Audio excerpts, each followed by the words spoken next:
What is going on, ladies and gentlemen? Randy here with RTS Mobile Gaming, bringing you an absolutely phenomenal video today. We are playing the Lord of the Rings Rise to War, and I am currently in my living room. We have pretty much moved out of the house. There might be a little bit of an echo, and here behind me you'll see some dislodged furniture and plastic bags. It is, well, we're getting ready to move. So, in this video today, we are covering the spotlight for King Aragorn, the King of Men. Okay, Aragorn the Second, King of Men, is often considered to be a low-value Tier 3 commander. However, I'm here today to show you a few reports and builds which may change your opinion, okay? We'll also talk about a little bit of math behind it, all right? So first things first, Aragorn, King of Men, he has the leader ability, which is going to give him +5 command.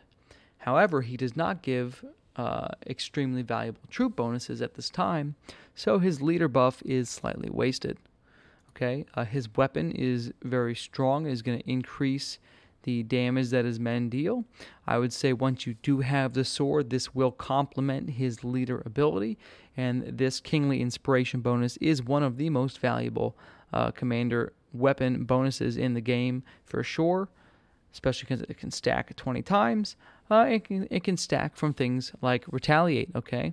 So you could theoretically have this absolutely massively boosting your damage and make it almost worth using army units with him, okay? But still, the commander damage version will be a little bit stronger, okay?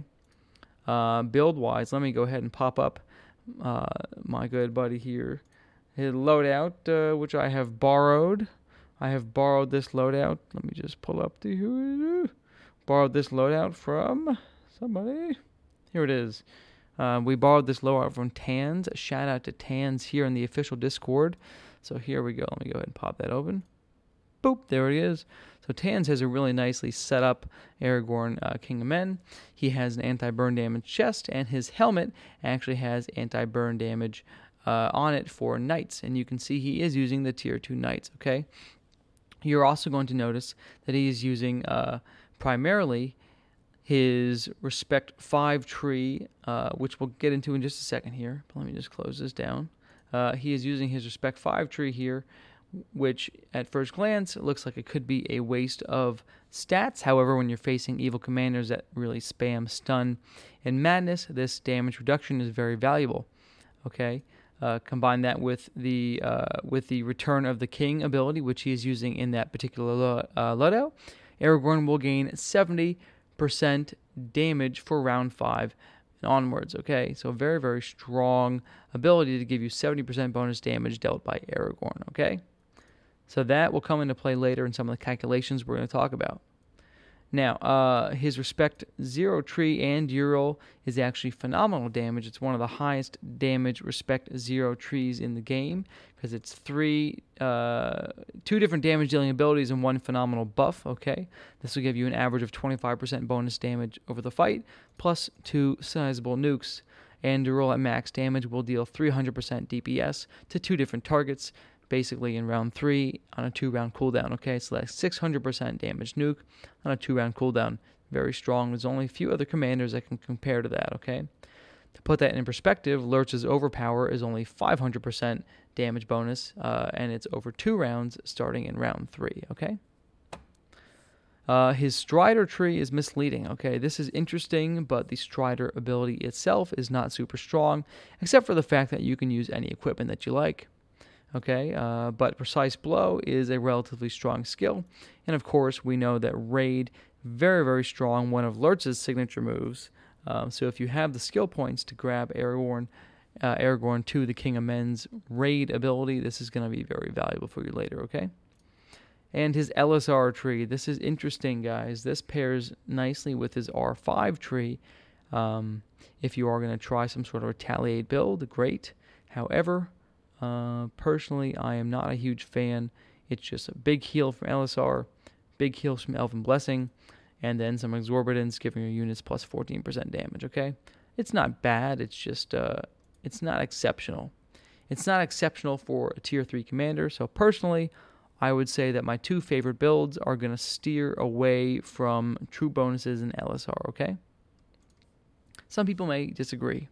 However, that's my opinion.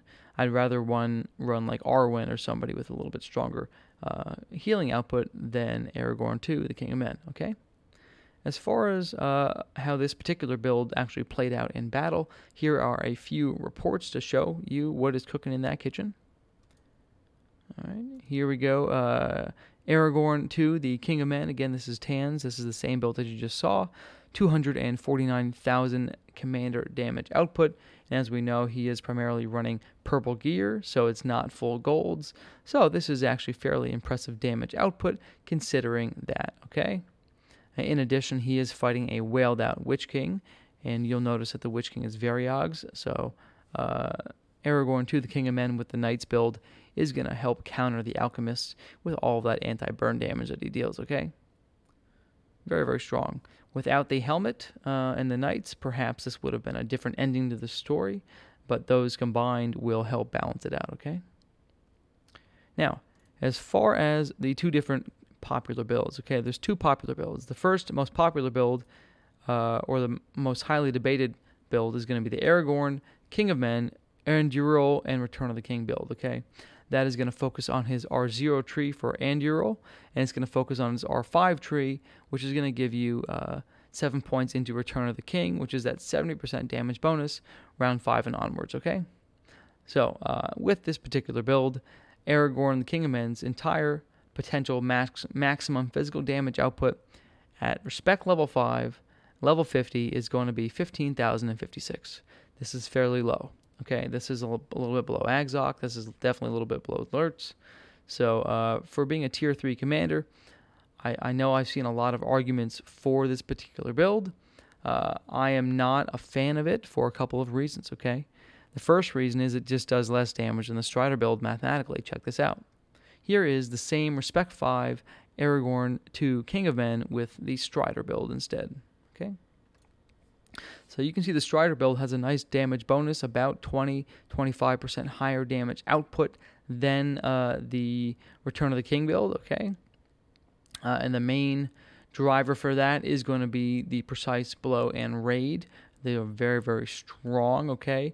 And then what we have is the ability to deal more damage early in the fight, whereas Return of the King gives you damage in rounds, in the second half of the battle.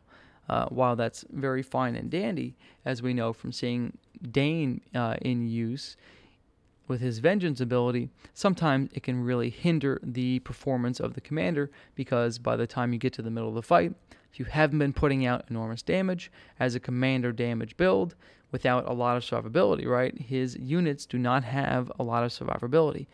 Aragorn 2, the King of Men's survivability is based on, right, like we were talking before, either the fact that his units are stunned or maddened, okay, great, or if you pump a ton of points into LSR tree and you have a bunch of heals, which as a commander damage build, you're not going to have the points to run, okay? So because of that, I'm actually not a huge fan of dealing massively higher damage in the second half of the fight if you don't have some sort of toughness or sustain to keep your troops alive early on, which as a commander damage build, you do not, okay? So for those reasons, and yes, all of your abilities will hit like a truck starting in the later half of the battle, okay? But for the first several rounds, your damage will be gimped compared to the Strider build. And without good heals and survivability, your command will affect your overall damage. So, again, a lot of debates on this topic, right? But there's all kinds of good arguments for why the Strider build should pull ahead in the end, okay? So, that is the video, ladies and gentlemen. If you enjoyed this video, feel free to give me the like and sub. Also, hop down into the description below and check out the Forge Discord with about 5,000 other players, commander guides, weapon guides, all kinds of stuff, okay? Check it out. I love you all a long time. Randy out.